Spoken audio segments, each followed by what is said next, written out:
тут, значит, по каждому виду продукта как бы есть своя динамика. То есть какой-то продукт дорожает больше, какой-то продукт меньше. Есть продукты, которые наоборот упали в цене у нас. То есть те продукты, которые носят сезонный характер, они как бы повышались.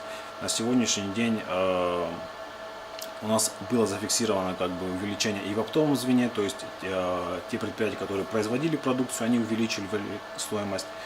Также есть предприятия, которые, допустим, уже непосредственно в торговой сети повышали стоимость.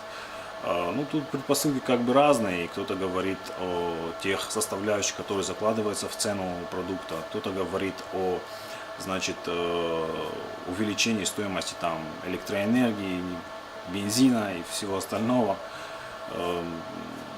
Доводы разные абсолютно. Мы сейчас как раз таки проводим работу по выявлению как бы вот необоснованного роста, как бы, и, как я уже говорил, в случае установления этого как бы будем принимать соответствующие меры. Необходимо провести работу, чтобы вернуть ценообразование как бы в то русло, в котором оно находилось, на тот же уровень. Как бы. Ну, на сегодняшний день как бы, мы стараемся это сделать. Посмотрим. Ну, эта ситуация, как вы знаете, не только в республике, она на всей территории Российской Федерации на сегодняшний день. Как цены на продукты питания, так и лекарственные средства у нас на сегодняшний день дорожают.